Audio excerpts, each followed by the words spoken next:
Antes de dar arritmias, tenemos que manejar un poco lo que es un electrocardiograma normal y después para ver lo patológico, ¿verdad? Vamos a tratar de hacer un resumen así rápido del electrocardiograma y el martes damos todo lo que es taquiarritmia y bradiarritmia y su manejo, ¿verdad? Bueno, entonces el electrocardiograma es un aparato que a través de ondas en el electrocardiograma se van trazando los vectores. Bueno, ahí se ve una imagen. Para empezar, tenemos que saber cómo colocar los electrodos, ¿verdad? Tenemos dos tipos de derivaciones. Tenemos las derivaciones precordiales o antes del pecho era precordial, que también se le dice horizontal. Ahí ven los electrodos de color azul. Esos son precordiales horizontales. Tenemos de B1, B2, B3, B4, B5, B6. Y en condiciones especiales también se puede realizar B7, B8 y B9. Los últimos electrodos, el B4, B5, B6, lo que hacemos es cambiar el lugar nomás y le cambiamos el nombre, ¿verdad? En vez de ser B4, B5, B6 se llama B7, B8, B9. Vamos a ver en qué caso se usa eso, ¿verdad? Bueno, entonces el electrodo B1 se coloca en el cuarto espacio intercostal parasternal izquierda, ¿verdad? Derecha, perdón, derecha. Y B2 se coloca en cuarto espacio intercostal parasternal izquierda, a la altura más o menos del pecho en el hombre, ¿verdad? El B4 se pone en el quinto espacio intercostal, línea hemiclavicular, o sea, la mitad de la clavícula en dirección vertical. El B3 se coloca entre B2 y B4 en el medio. El B5 se coloca en quinto espacio intercostal, línea axilar anterior. Y el B6, quinto espacio intercostal, línea axilar media, hacia la izquierda del tórax, ¿verdad? Bueno, en el caso que tengamos alguna alteración en B4, B5, B6, entonces por contigüidad también tenemos que hacer las derivaciones B7, B8, B9 para ver si también existe algunas alteraciones, ¿verdad? Entonces, lo que hacemos es sacar el B4 y poner en quinto espacio intercostal línea axilar posterior. Eso se convierte entonces en B7. Y el B5 voy a sacar y voy a colocar en la región interescápulo vertebral, el lado izquierdo, ¿verdad? El B8, sería B8 eso. Y el B6 saco y coloco a nivel de la punta de la escápula izquierda, que es el séptimo espacio intercostal, que sería el B9. Estas son derivaciones especiales entonces. Lo único que se hace entonces es solamente algunos electrodos, el B4, B5, B6, cambiar de posición y le cambiamos el nombre, ¿verdad? También si existe una alteración en cara inferior, después vamos a ver eso con detalle, ¿verdad? Cuando existe, por ejemplo, una afectación de cara inferior del ventrículo izquierdo, tenemos que descartar también que no exista una afectación del ventrículo derecho, porque es la misma arteria la que irriga el ventrículo derecho y la cara inferior del ventrículo izquierdo. Eso ustedes sabrán por anatomía, ¿verdad? Entonces ahí se usan también las derivaciones especiales B3R, B4R. ¿Qué quiere decir R? Right, ¿verdad? A la derecha. Entonces lo que hago es sacar el B3 y B4 y colocar hacia el lado derecho el tórax en la misma posición. Entonces va a ser B3R y B4R. Entonces cuando tenemos una afectación de la cara inferior del ventrículo izquierdo, un infarto, por ejemplo, tenemos que descartar siempre que concomitantemente no haya un infarto del ventrículo derecho. Entonces lo que hago es cambiar nomás los electrodos. B3 y B4 a la derecha, en la misma posición. Bueno, tenemos después las derivaciones frontales o de miembros, ¿verdad? De miembro superior y miembro inferior. En las derivaciones frontales o de miembro, otra vez se subdivide en dos tipos de derivaciones. Tenemos las derivaciones unipolares y las bipolares. Las unipolares, como dicen, tienen un solo polo positivo, y tenemos el ABR, que es brazo derecho, que indica right, ABL, que es brazo izquierdo, que indica left, y pierna izquierda, que es ABF, que quiere decir foot en inglés, ¿verdad? El electrodo negro es solamente un electrodo neutro, no tiene eso, validez el análisis. Solamente para la máquina eso tiene importancia, ¿verdad? Bueno, em, los colores también se suele enseñar así, ¿verdad? Tienen la disposición del semáforo, ¿verdad? Rojo, amarillo, verde, o verde, amarillo, rojo, ¿verdad? Cómo se colocan los electrodos a nivel de los miembros. Y negro siempre de pierna derecha.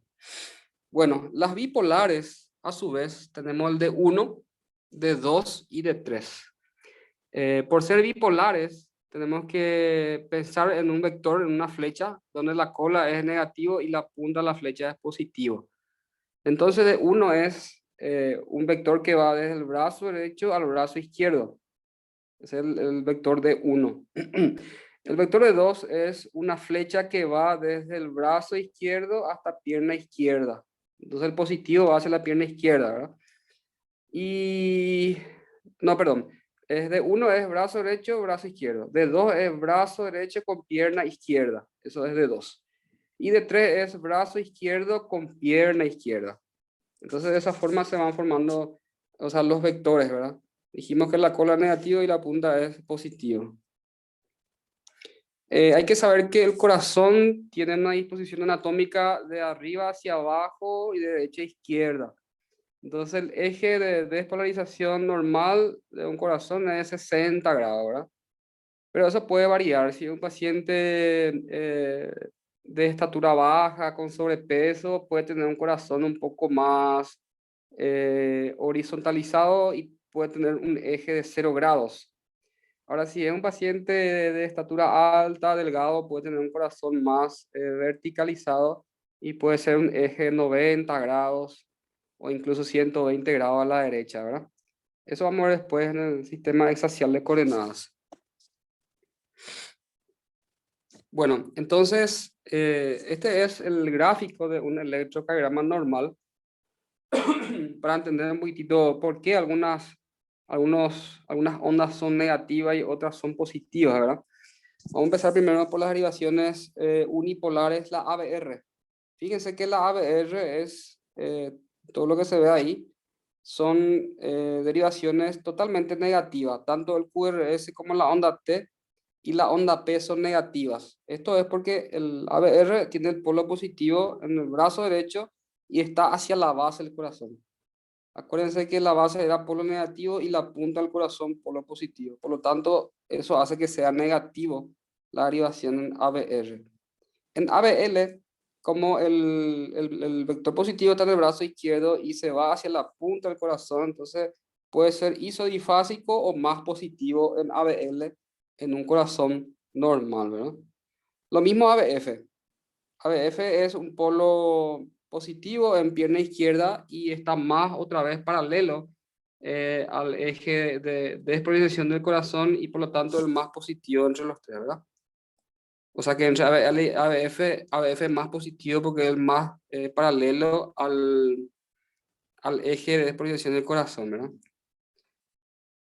Bueno, ahora en cuanto a las derivaciones bipolares, dijimos que de uno era una flecha que va de brazo derecho a brazo izquierdo. También la punta de ese vector se va hacia la punta del corazón y por lo tanto es una derivación positiva.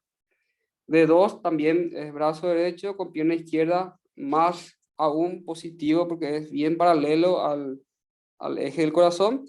Y también de 3 que se iba hacia la pierna izquierda.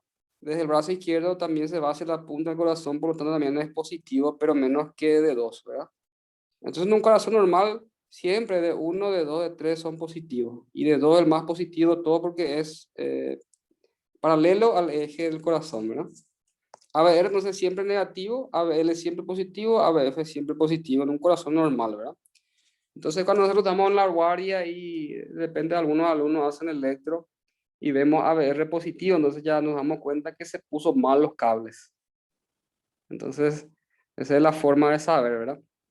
A no ser que el paciente tenga un eje totalmente desviado, totalmente patológico o tenga una dextrocardia. Si el paciente tiene una dextrocardia, estas polaridades se invierten, ¿verdad? Porque el corazón está al revés. Bueno, aquí lo mismo. ¿Se acuerdan que V1 y V2 estaba hacia la base del corazón, en la región precordial? por lo tanto son negativos las derivaciones, el complejo en sí, ¿verdad? B3 y B4 ya va cambiando la polarización de más negativa a más positivo, por lo tanto se llama zona de transición. B3 y B4 es una transición. Y B5, B6 está hacia la punta del corazón y con más razón son más positivos. Lo mismo que B7, B8, B9 también va a ser positivos porque están cerca de la punta del corazón, que es un polo positivo, ¿verdad? Bueno, entonces estas derivaciones, estas polaridades pueden ir cambiando patológicamente, ¿verdad? Según la afección cardíaca que pudiera haber, ¿verdad? Ya sea hipertrofia, agrandamiento, infarto, bloqueo de rama, etcétera, ¿verdad? Eso vamos a ver cuando demostró lo que es patológico. Bueno, hay que saber que el electro es una prueba complementaria y se debe interpretar siempre en el contexto clínico del paciente, ¿verdad? O sea que cuando vemos un electro tenemos que saber la historia clínica previa del paciente, sobre todo ver si hay factores de riesgo cardiovascular, como diabetes, hipertensión, tabaquismo, dilipidemia, obesidad, sedentarismo, cardiopatía congénita, cardiopatía reumática, alcoholismo, si vive en zonas rurales, ¿verdad? Por ejemplo, la enfermedad de Chagas, ¿verdad? Una enfermedad de zonas rurales, y eso hay que tener en cuenta. Entonces, todos los hallazgos hay que interpretar en base a la historia clínica del paciente. Bueno, lo que estamos diciendo, el electrocardiograma lo que hace es muestra la dirección y magnitud de las corrientes eléctricas producidas por el corazón en de diferentes ángulos, ¿verdad? Entonces, la corriente eléctrica del miocardio posee múltiples direcciones que son los vectores, lo que estuvimos ya explicando, ¿verdad? La sumatoria de esto es registrada mediante electrodo colocado sobre la piel en diferentes partes del cuerpo, que ya también explicamos cómo se coloca, ¿verdad? Bueno, aquí nuevamente se ve una imagen del electrocardiograma normal y arriba ya una disposición tridimensional de los electrodos, ¿verdad? Solamente para tener un poco de memoria fotográfica, ¿verdad? Tenemos aquí ABF, acá no salió, abajo está, ABF dice, que es foot hacia la pierna izquierda, ¿verdad? Y sus vecinos son de 3 y de 2, lo que se ve abajo. Voy a tratar de marcar. A ver. Esto que estoy marcando corresponde a cara inferior, porque está lo hacia abajo. Eso es lo que evalúa la parte eléctrica de la cara inferior, sobre todo del ventrículo izquierdo, que tiene mayor masa y mayor trabajo, ¿verdad? El B1 a B4 está en la cara anterior del tórax, por lo tanto, eso corresponde a la cara anterior del ventrículo izquierdo. Está evaluando esa parte, ¿verdad? Bueno.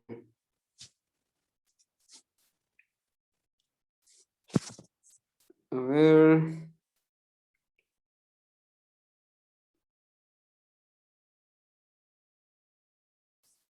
Bueno, el restante que sobra, tenemos aquí B5, B5, B6, ABL y D1. Lo que sobra, y fíjese que está hacia el lado lateral, ¿verdad? Entonces, estas son las derivaciones que están por la cara lateral del ventrículo izquierdo. Cuando hablemos de cardiopatía isquémica van a entender mejor este concepto, ¿verdad? Entonces, para entender, de 3 a BF es cara inferior, B1, B2, B3, B4 es cara anterior y B5, B6, ABL1 es cara lateral. O sea, son derivaciones contiguas, ¿verdad? Bueno, a su vez, voy a borrar, también se puede subdividir esto, que puede ser, por ejemplo, B1 y B2 también se llama septal, porque está encima del septum interventricular, y B3, B4 también se llama apical, porque está hacia la punta del corazón.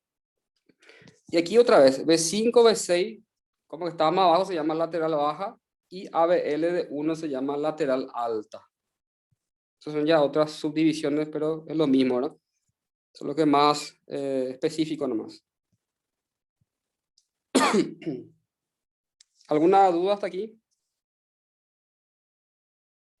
Doctor, entonces en el caso de un infarto de un infarto de la cara inferior, las derivaciones que van a estar afectadas sería de 2 de 3 y ABF. Exactamente, así mismo, así mismo. Entonces, si yo tengo un infarto de 3 ABF que son contiguos, tengo que hacer también las derivaciones derechas. ¿Por qué? Porque es la misma arteria la que irriga el ventrículo derecho y la cara inferior del ventrículo izquierdo, ¿verdad? Ustedes saben que la coronaria derecha termina como descendente posterior o también se llama interventricular posterior, ¿verdad? Por esa razón, entonces tenemos que ver si la oclusión arterial es proximal o distal. Si es proximal, va a afectar el ventrículo derecho y cara inferior del ventrículo izquierdo. Ahora, si es distal, solamente va a afectar la cara inferior del ventrículo izquierdo, ¿verdad? Bueno, y es lo mismo, si tenemos una afectación de B5 o B6, tenemos que seguir a hacer B7, B8, B9, porque puede ser un infarto dorsal. A veces la arteria circunfleja hace un giro hacia atrás y afecta la cara dorsal del ventrículo izquierdo, ¿verdad? Porque es la misma arteria. Hay que saber también que para que sea una característica isquémica tiene que ser alteraciones contiguas, tiene que ser de 2 con ABF o ABF con D3 o los tres. Nunca puede ser, por ejemplo, D3 con B4, no son contiguos. O nunca puede ser ABL con B1, ¿verdad? O nunca puede ser ABF con ABL, porque no son contiguos, tienen que ser vecinos las derivaciones que corresponden a cada cara para considerar patológico. Por lo menos dos alteraciones, ¿verdad? En dos derivaciones. Bueno, vamos a seguir.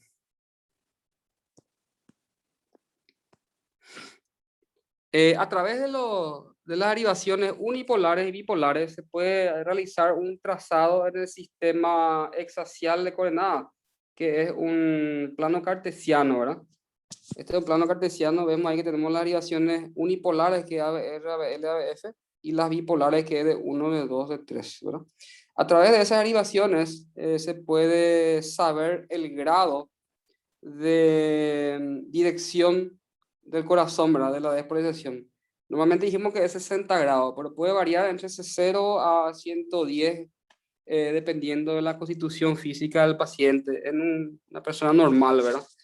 Si es de contextura baja, con sobrepeso, o un paciente delgado, alto, entonces el eje puede variar, pero en un paciente atlético normalmente es 60 grados, ¿verdad? Bueno, entonces tenemos que mirar el electro y vemos, por ejemplo, que la onda R más alta está en D1 en comparación con las demás derivaciones frontales, ¿verdad? Y veo que ese D1 es positivo, entonces mira aquí la derivación 1 y dice positivo y es 0 grados. Acá vamos a mirar un poco el electro anterior, aquí vemos, si ustedes se fijan ahí en las derivaciones unipolares y bipolares, ¿cuál sería la onda R más alta ahí? En este electro que estamos viendo ahora.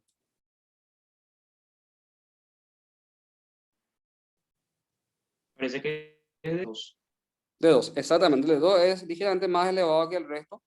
Entonces, ¿y qué es? Es una polaridad, ¿es positivo o negativo? Positivo. Es Es positivo. positivo.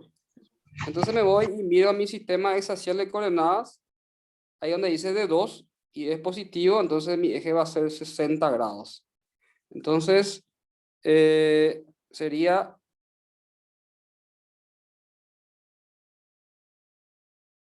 así. Este es un cuadrante negativo, cuadrante positivo, cuadrante positivo. Este es un plano cartesiano, ¿verdad? Entonces hay que mirar la R más alta o la onda S más profunda en comparación con los demás y a partir de eso se puede hallar el eje del corazón, ¿verdad? ¿Alguna duda? ¿Hasta ahí? Supongamos que la onda R más alta esté en D3 y es positivo, ¿verdad? Entonces me voy y veo mi sistema hexaxial de coordenadas y entonces acá veo el D3 que es positivo y es 120.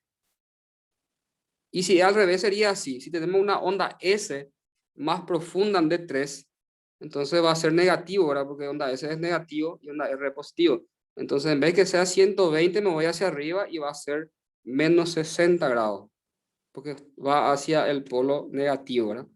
Entonces ahí cambia la forma de interpretar el sistema exaxial de coordenadas. ¿Se entendió? Sí, Sí, doctor. doctor. ¿Puedes explicar otra vez, doctor? Por favor. Sí, sin problema. Bueno, entonces lo que hacemos nosotros es buscar el eje de despolarización del corazón, o también se llama eje del QRS. Tenemos que ver entre las derivaciones frontales o de miembros, que a su vez hay unipolar y bipolar, ¿verdad? Tenemos que ver cuál es la onda R más alta o la S más profunda por comparación con las demás derivaciones, ¿verdad? Por eso le muestro la mitad del electron nomás. Acá no se tiene en cuenta B1, B2, B3, B4, B5, B6. Solamente la frontal o de miembro. Entonces acá vemos que D1 tiene más onda R que onda S. Lo mismo de 2, lo mismo de 3. ABR tiene más ondas S que onda R porque es una derivación negativa. Aquí ABL es isodifásico, tenemos onda R, onda S. Y en ABF solamente onda R, ¿verdad? Entonces tenemos que ver cuál es la R más alta o la S más profunda. Acá yo veo que la onda más alta es de 2. Y si comparo esa altura de 2 con la onda S en ABR que es negativa, igual sigue siendo más alta, ¿verdad? Entonces tengo que ver uno de los dos, la onda R más alta o la onda S más profunda. En este caso, entonces la onda R más alta es de 2, pero es una derivación positiva. Sin embargo, ABR es una derivación negativa, ¿verdad? Solamente a modo de comparación, ¿verdad? Entonces, si en D2 tengo mi onda R más alta, me tengo que ir al sistema exaxial de coordenadas y mirar. Aquí tengo D2 y dice positivo, porque mi derivación es positiva, entonces es más 60 grados. En el caso que en D2 sea onda S más profunda, no va a ser 60 positivo, sino que va a ser menos 120 negativo, si es la S más profunda, ¿verdad? Entonces aquí lo que encontramos nosotros en ese electro es una onda R más alta que en D2. Y como es un electro normal, entonces 60 grados es su eje, que es el eje normal, ¿verdad? Vamos a ir practicando después.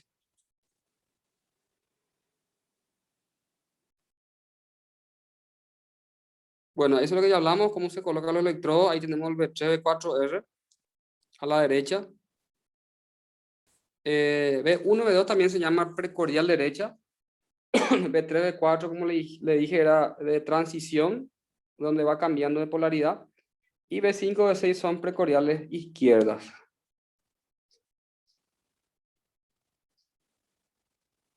Ya le hablé de las caras y bueno, ahora tenemos que ver lo que es la estandarización normal de un electrocardiograma. Ustedes ven el papel de impresión. Lo primero que tenemos que ver es la calibración, ¿verdad?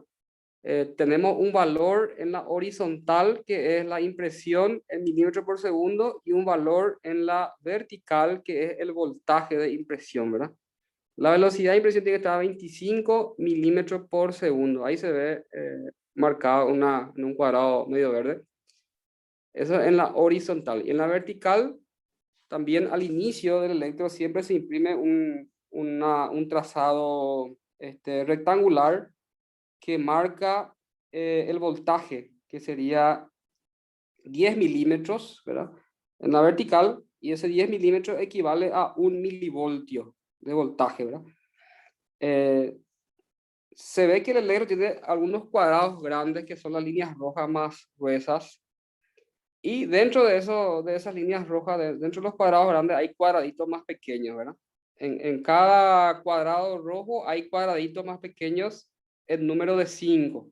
O sea que en cada cuadrado hay 5 por 5, 25 cuadraditos del electrocardiograma. Entonces, cada cuadradito mide 0,1 milímetros en la vertical, ¿verdad?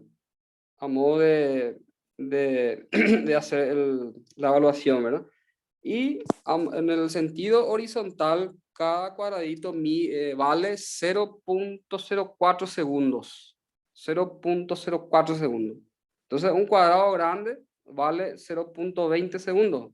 Porque hago multiplicar 0,04 por 5 y da 0,20 segundos, ¿verdad? Entonces, todo el hecho que se realice, tenemos que ver primero la calibración. La calibración se puede aumentar o disminuir en situaciones especiales, ¿verdad? Por eso nos vamos a entrar ahora a hablar sobre eso, ¿verdad? Bueno, entonces, en resumen otra vez, el papel tiene cuadrículas de 1 milímetro 10 cuadraditos son 10 milímetros y 10 milímetros equivale a 1 milivoltio. Y un milímetro, que un cuadradito equivale a 0,1 milivoltio, obviamente, ¿verdad? Eso en sentido vertical. Y en sentido horizontal se mide el tiempo o velocidad de impresión, ¿verdad? Entonces dijimos que cada cuadradito vale 0,04 segundos. Si multiplico por 5 me da 0,20 segundos de un cuadrado grande, ¿verdad?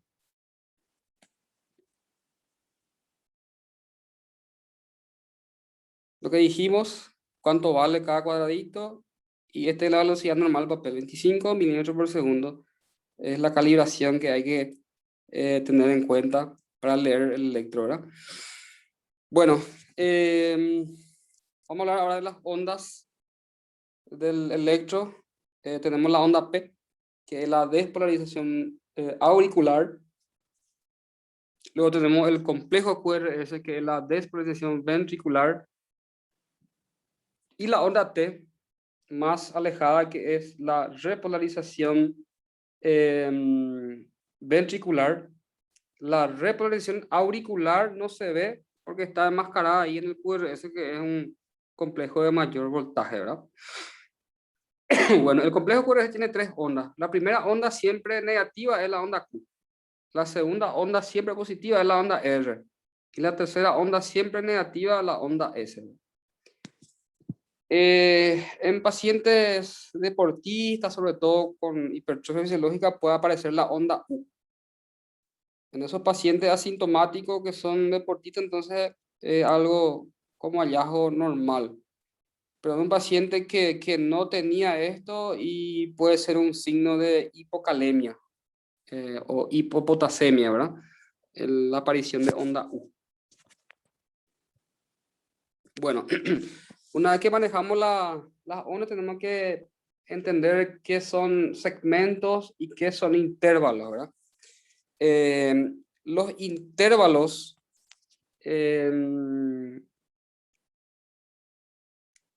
incluyen las ondas y los segmentos no incluyen las ondas. Entonces vamos a hablar primero del intervalo PQ, ¿verdad? O intervalo PR también se puede decir, porque a veces no hay onda Q, ¿verdad? Dependiendo de la derivación. El intervalo PR es desde el inicio de la onda P hasta el inicio del complejo QRS. Ese intervalo PR o PQ, ¿verdad? En el caso que haya onda Q, que no siempre hay, ¿verdad? Y después tenemos el intervalo QT. El intervalo QT es el comienzo del complejo QRS hasta el final de la onda T.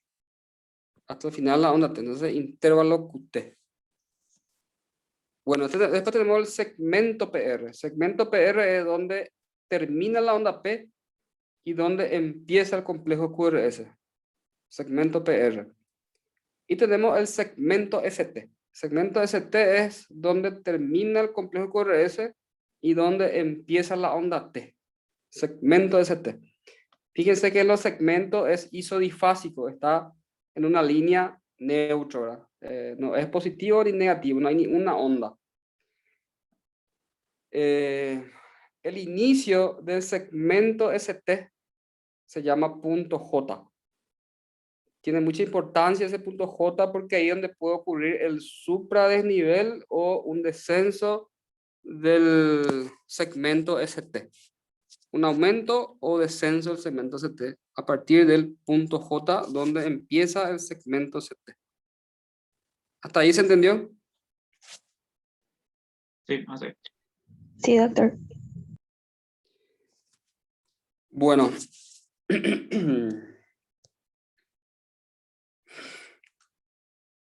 Luego tenemos que medir estos intervalos, sobre todo, a modo de evaluación del electro, para hacer los siguientes diagnósticos, ¿verdad? Entonces, el intervalo PR tiene una distancia entre 3 a 5 cuadraditos, que sería 3 a 5 milímetros, ¿verdad? Y si yo quiero pasar en segundo, eso lo que hago es multiplicar nomás esos cuadraditos por 0.04. Entonces, la distancia normal entre la onda P y el complejo QRS o intervalo PR tiene que estar entre 0.12 a 0.20 segundos, o sea, entre 3 y 5 cuadraditos de distancia. Si la onda P está muy cerca del complejo QRS o menos de 0.12 segundos, 0.8, 0.4, entonces eso ya indica ya un síndrome de preexcitación. Dentro de ello está el cuadro este de Walsh, Parkinson, White, por ejemplo, ¿verdad? Entonces es muy prematuro la despolarización auricular en relación al QRS, ¿verdad? Ahora, si mi onda P está muy lejos del complejo QRS, más de 0.20 segundos o más de 5 cuadraditos, eso indica ya un bloqueo auriculoventricular de primer grado. Cuando ustedes lean fiebre reumática, tenemos los criterios de Jones. Y uno de los criterios menores decía eso, intervalo PR prolongado. Entonces, cuando calculamos eso y está más de 0.20, ya es un criterio de Jones, por ejemplo, en la fiebre reumática, ¿verdad? Pero no es la única causa, ¿verdad? Cualquier problema cardíaco te puede producir un intervalo PR prolongado que va a ser un bloqueo auriculoventricular de primer grado, ya como diagnóstico, ¿verdad? Bueno, después tenemos que evaluar el intervalo QT. Doctor, ¿Intervalo QT? Sí.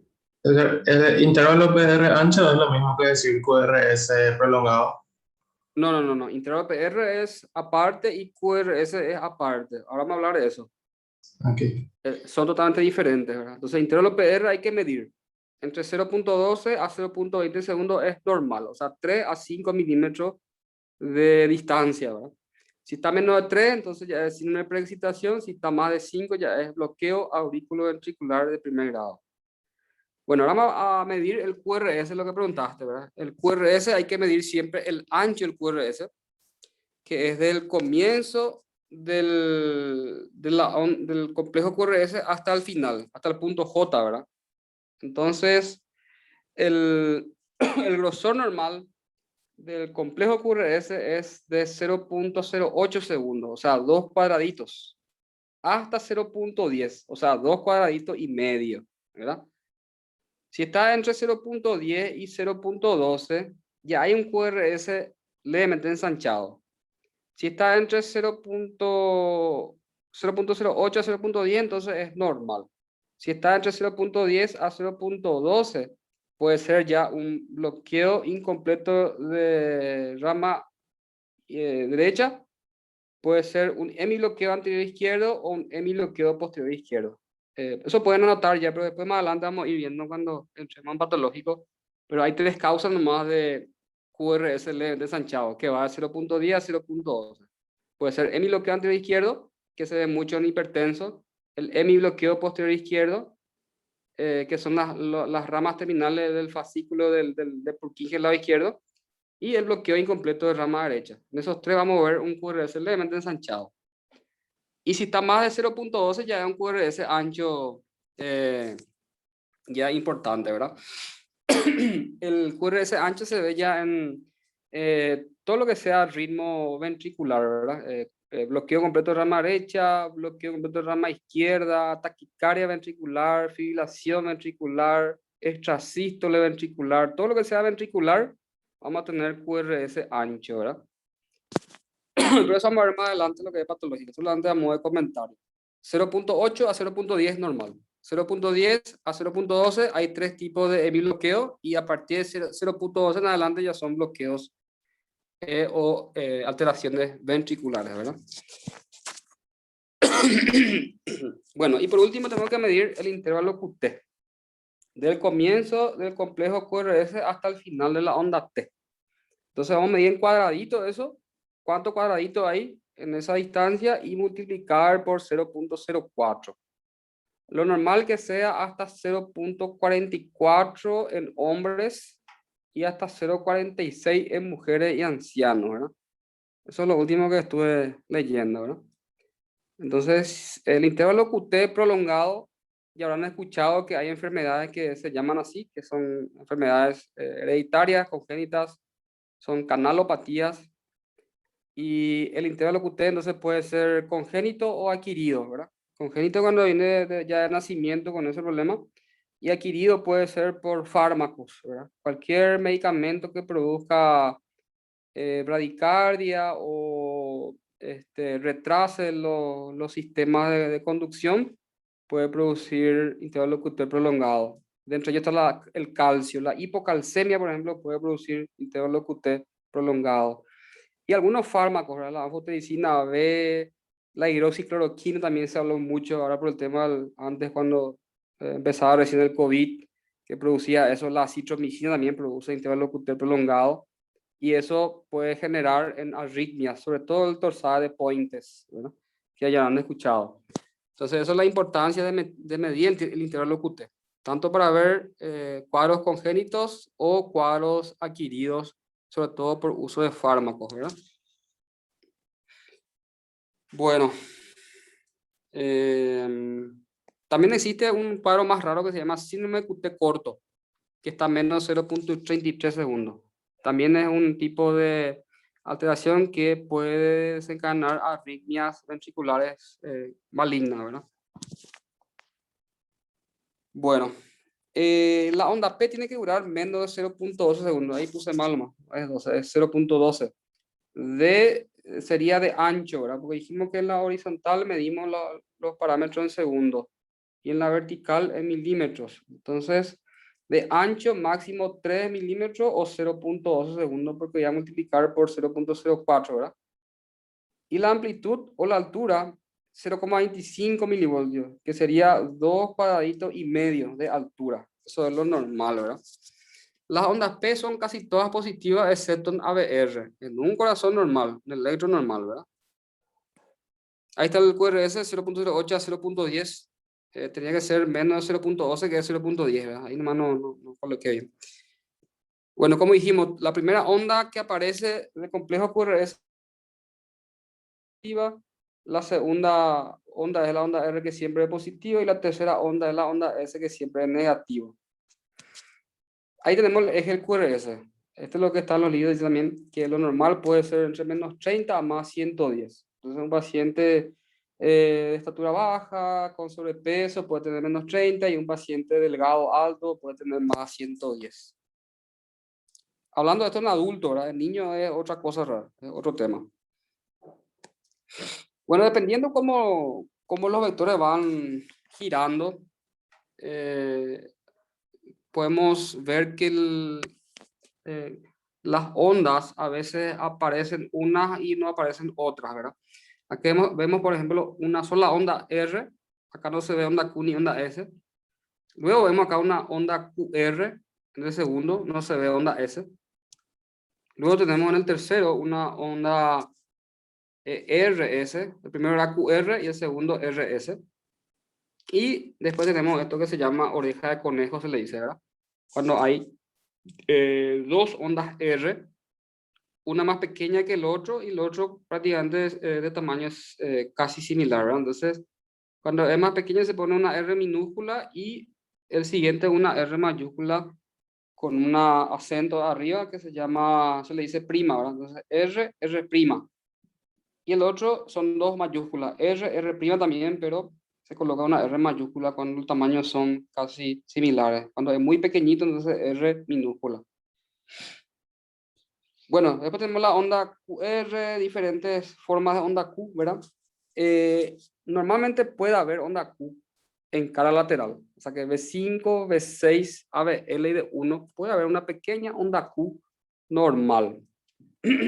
Ahora, una onda Q más grande o en otras derivaciones indica eso necrosis o secuela de infarto, sobre todo infarto con supradesnivel cemento CT cuando es transmural, ¿verdad? Entonces la onda Q es siempre patológico en otras derivaciones, y si tiene un tamaño importante en las caras laterales, ¿verdad? Pero normalmente puede haber onda Q en cara lateral, pero de pequeño tamaño. Eso le voy a mostrar, ¿verdad? Aquí tenemos onda RS, y bueno, este último es QS. Acá fíjense que no hay onda R, pero tenemos una onda, una onda negativa hacia abajo que no podemos saber si es onda Q o si es onda S, por eso se llama QS, porque no hay onda R, ¿verdad? Esta onda única no sabemos si es Q o si es S, entonces se llama QS. Esta onda QS también es indicativo de secuela de infarto, sobre todo en cara anterior, cuando hay QS. Bueno, onda Q fisiológica normal, lo que estuvimos hablando, ¿verdad? Se ve en cara lateral, B5, B6, ABL de 1. Tiene que ser en altura menos 25% de la onda R que le sigue en esa derivación, ¿verdad? O sea, si mi onda R mide 10 milímetros, tiene que ser menos de 2.5 milímetros mi onda Q en esa derivación como normal. Si es más de 2.5 milímetros o más de 25%, ya es una onda Q patológica, ¿verdad? Aquí se ve entonces B1, B2 que es derivación negativa, B3, B4 que es una transición, y aquí se ven B5, B6, B5, B6, una pequeña onda Q. Voy a mostrar, a ver, esto, no me está escribiendo. Ahí se ve una pequeña onda Q al principio del complejo QRS, entonces esto no es patológico. Ahora si mi onda Q tiene este tamaño, por ejemplo, ahí sí ya es patológico, indica que hay una necrosis o secuela de infarto.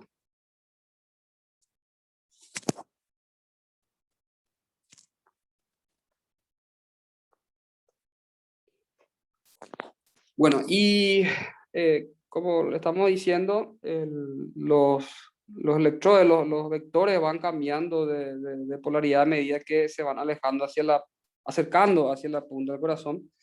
Fíjense cómo va cambiando la morfología B1, B2, B3, B4, B5, B6. En B1 había onda RS, en B2 onda RS, en B3 también, en B4 también, pero en B5 ya hay QR. En B6 QR y ya no hay onda S. Fíjense cómo va cambiando entonces las ondas a través que va desde la base hasta la punta del corazón, ¿verdad?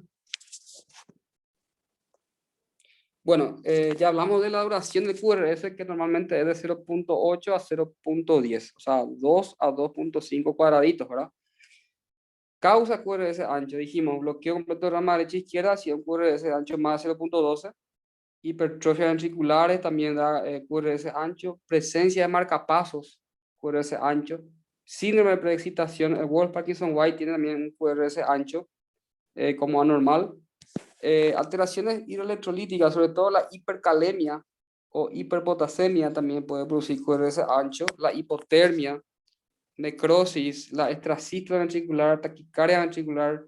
Fíjense que todo es, la mayoría a nivel ventricular, ¿verdad? Taquicardia supraventricular con conducción aberrante. ¿Eso qué quiere decir? Que tenemos un electro normal, QRS estrecho, ¿verdad? Cuando decimos QRS estrecho, que es normal, pero cuando aparece un ataque de arritmia, se produce un bloqueo de rama funcional o transitorio en ese momento y produce un QRS ancho. Eso se llama aberrancia. Cuando hacemos tratamiento médico y esa arritmia revierte y desaparece el QRS ancho, entonces es aberrancia. Ahora, si no desaparece el QRS ancho es porque hay alguno de estos diagnósticos. Probablemente ya tenía un bloqueo de rama izquierda o derecho previo al paciente, ¿verdad? Bueno, también la onda T negativa en general son positivas en todas las derivaciones, excepto en ABR, porque ahí todo el complejo es negativo, la ABR. Bueno, la onda U dijimos que puede haber en pacientes jóvenes sanos, deportistas, como normal, o puede ser un signo de hipocalemia o hipopotasemia, ¿no? Bueno, ya hablamos de los segmentos. El segmento PR, ya hablamos del punto J, ya hablamos del segmento ST, donde puede ocurrir el supra-nivel o infra-nivel del segmento ST, así lo se llama, en caso de isquemia, lesión, necrosis, ¿verdad? Bueno, los intervalos, ya hablamos del intervalo PR, ¿cuánto mide? Que si era menos de 0.12 de preexcitación, si es más de 0.20 es bloqueo auriculoventricular de primer grado. El intervalo QT. Bueno, el intervalo QT varía según la frecuencia cardíaca del paciente, ¿verdad? Si tenemos taquicardia o bradicardia, cada paciente es diferente. Sabemos que la frecuencia cardíaca normal en un adulto va de 60 a 100 latidos por minuto, ¿verdad? Algunos tienen menos 65, 70, otros 90, 95. Eso varía de cada persona, ¿verdad? Fisiológicamente. Pero el intervalo que usted varía también con la frecuencia cardíaca. Entonces, por eso se creó este intervalo QT corregido, que tiene un valor más exacto del intervalo QT, también para el diagnóstico, ¿verdad? Entonces, hay una fórmula que se llama QTC, que viene a ser intervalo QT corregido. Y esta es la fórmula. Tenemos que saber el intervalo QT, que es la medida en cuadraditos, pero en segundos, del comienzo del complejo QRS hasta el final de la onda T. Supongamos que sea 40 cuadraditos, entonces pongo 40 ahí, pero en segundos. Tengo que multiplicar por 0.04, me da entonces 44 segundos, ¿verdad? Y dividido raíz de intervalo RR. Le voy a mostrar el intervalo RR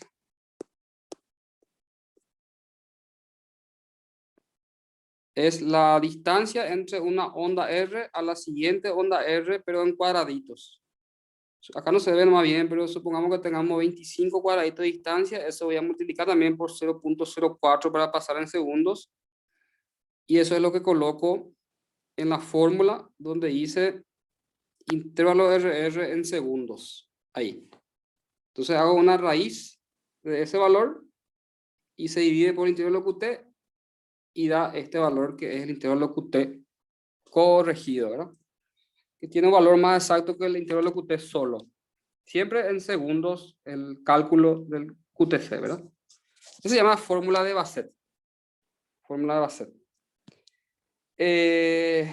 Entonces ahí cambia un poquitito. Dijimos que el intervalo QT es normal hasta 0.44 en hombres y hasta 0.46 en mujeres y ancianos, ¿verdad?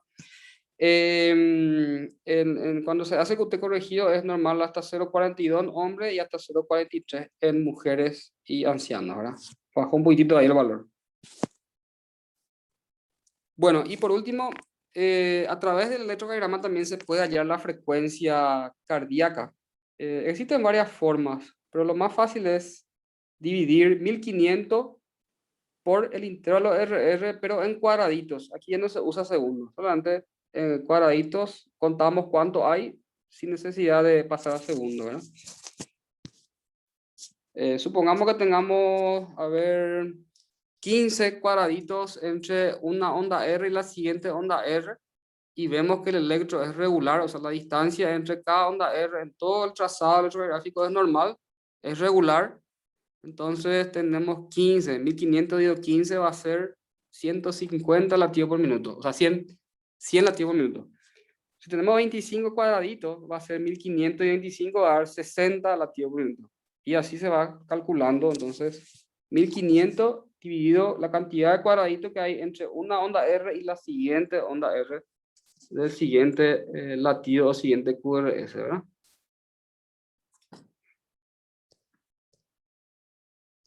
Bueno, y esta es la rutina de interpretación electrocardiográfica. Cuando ustedes por ahí sean residentes y hagan clínica o otra especialidad, cuando se imprime el electro, entonces es bueno eso pegar en un papel y abajo empezar a practicar, a hacer la rutina de interpretación, ¿verdad? Tenemos que ver primero la frecuencia cardíaca, que dijimos que se puede hacer así, la 1500 dividido la distancia entre una onda R y otra onda R en cuadraditos, no en segundos. Ver el ritmo, ver si es regular o irregular. Aquí se ve a simple vista que la distancia entre cada QRS es simétrica, ¿verdad?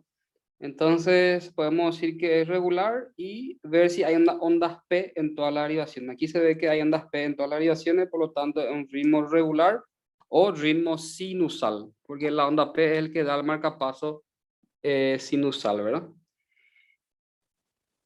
Luego calculamos el intervalo PR. Dijimos que era el comienzo de la onda P hasta el comienzo del QRS. que mide entre 0.12 a 0.20 segundos, que es normal. Luego tenemos que medir el ancho del QRS, que es del comienzo de la onda Q hasta el final del complejo QRS, donde empieza el punto J, que normalmente es de 0.8 a 0.10, ¿verdad? El intervalo QT medimos entonces aquí ya en segundos, el intervalo QT y QTC ya en segundos. O sea, tenemos que contar la cantidad de cuadraditos y multiplicar por 0.04 segundos. El QT así, la cantidad de cuadraditos por 0.04 y el QTC a través de esa fórmula que le mostré, que es la fórmula de Bassett, ¿verdad? Bueno, a ver, en este electro, por ejemplo, tenemos las derivaciones frontales. ¿Cuál le parece a usted ahí que es la R más alta o la S más profunda? La de 3. De 3. ¿Y qué? ¿Es negativo o positivo? Y es negativo. Negativo, exactamente. Así nomás es fácil. Entonces, miramos el sistema hexaxial. Entonces, ¿qué eje va a tener? Menos 60. Menos 60. Espectacular. Así de fácil. ¿Se entendió? ¿O hay alguna duda? Vamos a calcular otra vez. ¿Qué tal? ¿Cuál es la R más alta o la S más profunda ahí?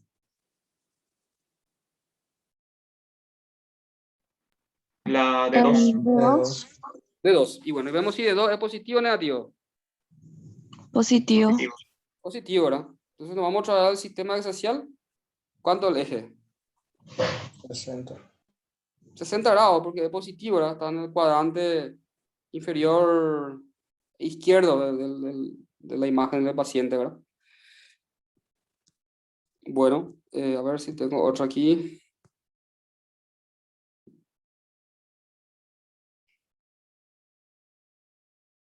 Este es más un poco complicado, pero aproximadamente, ¿cuál le parece a usted cuál es la R más alta o la S más profunda aquí?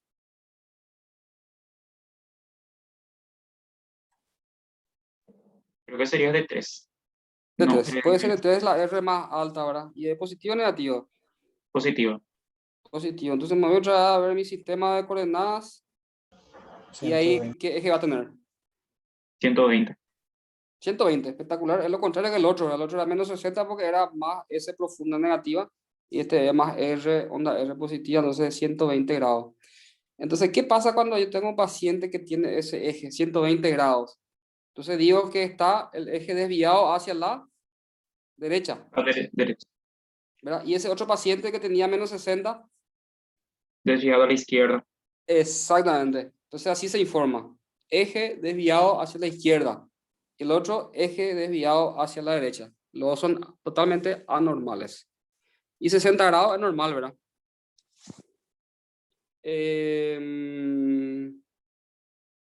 Bueno, y por último, solamente para entender por qué se desvía el eje. Si yo tengo un paciente que tiene hipertensión arterial, por ejemplo, sin tratamiento, es un hipertenso severo, hace una hipertrofia concéntrica del músculo del ventrículo izquierdo, eso hace que tenga más masa el músculo, por lo tanto la despolarización es mucho más larga y tarda más en llegar desde el primero hasta el último miocardiocito. Eso hace que el eje se desvíe hacia la izquierda. Ahora otro ejemplo, tenemos un paciente que es EPOC, tiene una hipoxia, una insuficiencia respiratoria hipoxémica hipercápnica crónica y tiene cor pulmonales. Cor pulmonales era hipertrofia del ventrículo derecho. Entonces, hay mayor músculo en el ventrículo derecho y la despolarización va a ser más larga ahí, entonces el eje se desvía hacia la derecha. ¿Se entiende? ¿Se Sí, entiende? doctor. Sí, sí. Lo mismo puede ser, por ejemplo, en un niño, por ejemplo, puede ser un niño que tenga una tetralogía de Fallot, donde hay mayor sobrecarga ventricular derecha, entonces el eje va a estar totalmente desviado a la derecha porque hay mayor masa en el ventrículo derecho. La despolarización es mucho más larga, entonces eso hace que el eje se desvíe hacia la derecha, ¿verdad? Porque último termina de despolarizarse el ventrículo derecho, allá el último miocardiocito ya de la periferia, ¿verdad? Entonces eso hace que desvíe el eje cuando es patológico, ¿verdad? Y cuando es normal es solamente por la posición del corazón, ¿verdad? Si es un paciente petizo ahí Entonces es más horizontal, y si es un paciente más delgado, alto, es más vertical, pero dentro de ese contexto es normal. Bueno, ¿alguna pregunta hasta aquí? ¿Alguna duda? ¿Podrías decir las patologías que estaban asociadas a el tiempo de los segmentos, Doc? Yo me acuerdo, o sea, como para cerrar nomás, dijiste El que inter- el segmento mm. PR, por ejemplo, tenía que durar en No, 0.12 a 0. intervalo PR. Intervalo PR, el Sí, intervalo PR. Sí, sí. sí. Y Dura de bueno, 0.12 a 0.20. 0.12. Y si era menor, podríamos tener entonces un síndrome de preexcitación. Sí, Y si era mayor, era un bloqueo. ahí está. El resumen. Sí, en resumen. Después podríamos tener, si teníamos entonces onda Q, podría ser normal en las derivaciones B5, Laterales. B6, esa es la ABL1. lateral. A Sí, ver, sí. después teníamos el que no me queda muy claro. Dijiste que el intervalo QT Sí. teníamos que medir en segundos, pero los otros también medíamos en segundos. No, No, no la encontré. frecuencia cardíaca no. La frecuencia cardíaca es 1500 dividido la cantidad de cuadraditos nomás entre onda R y la siguiente onda R. Onda R, onda R. Pero Ahí no se usa segundos. Para hallar la frecuencia cardíaca no se usan los segundos. sí, sí. Pero el resto sí. QRS en segundo, intervalo PR en segundo, intervalo QT en segundo y QTC también en segundo. O sea, todos los en Exacto. segundo, menos frecuencia cardíaca. Ya. ¿Y cuánto era que duraba el QT, dijiste, normal? El intervalo QT hasta Sí, 0,46, 44, 0,44 en hombres 0.44. y 0,46 mujeres y ancianos. ¿Cuál era? Dijiste 3 patologías que podíamos tener si es que eran Sí, más largos. el Era intervalo QT, el intervalo QT puede ser congénito, ¿verdad? Así lo se sí, llama. Síndrome de QT largo se llama una enfermedad. Eso puede desencadenar una arritmia que se llama torsada de Pointes y muerte súbita, ¿verdad? Eso puede generar después fibrilación ventricular. Esas son las congénitas. Y la adquirida puede ser por pero fármaco, ¿verdad? en una fibrilación auricular verías el intervalo QT más corto. Ahí es variable. Es Cuando es variable. fibrilación auricular es totalmente variable. Por eso la fibrilación auricular se le conoce como irregularmente irregular, ¿verdad? Ah, ya. Pero eso ya es patológico. Estamos Y, ahora viendo lo que es normal nomás, ¿verdad? normal, normal, sí. Sí. Entonces, el intervalo QT puede ser también adquirido, pero es generalmente por fármacos, ¿verdad? Hipocalcemia, algunos antidepresivos tricíclicos, la hidroxicloroquina, la citromicina, la anfotericina B, los medicamentos para la leishmaniasis, por ejemplo, lucantine y esas cosas, puede producir intervalo QT prolongado y eso generar entorsada de Pointes y luego en fibrilación ventricular y muerte, ¿verdad? Entonces, eso es su importancia en el control, en el electro. Y hay Ya. muchas causas más, ¿verdad? Eso es lo que estoy recordando ahora mismo, ¿verdad? Lo más frecuente es hipocalcemia, ¿verdad? Hipocalcemia. Por decirle, un paciente renal crónico, por ejemplo, que ya no tiene síntesis de vitamina D y hace hipocalcemia, por ejemplo, en su electro se puede ver intervalo QT prolongado. No estoy dando así un ejemplo de dónde podemos encontrar eso con más frecuencia, ¿verdad? Y bueno, yo Ya. trabajo en Pronacía, tengo muchos pacientes con criptococosis, por ejemplo, y la semanfotericina B. A eso hay que controlarle cada 2 o 3 días su electro y te vas midiendo su intervalo QT para que no se prolongue, ¿verdad? Ya, entiendo. ¿Otra pregunta más?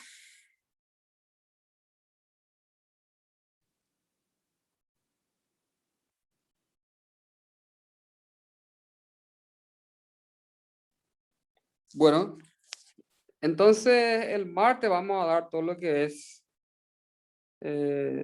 Vamos a ver si da el tiempo, ahora por lo menos uno de los dos. O taquiarritmia, hora de arritmia, hoy si da el tiempo damos los dos, ¿verdad? Y su manejo en general, sobre todo lo más frecuente, ¿verdad? Hay muchas arritmias, pero por lo menos lo más frecuente vamos a dar clases de cómo manejar. ¿Está bien? Dale. Vale, doctor. Dale, hasta luego. Muchas Doctor, gracias. gracias. Gracias, doctor. Hello. Chao, Hasta chao. luego.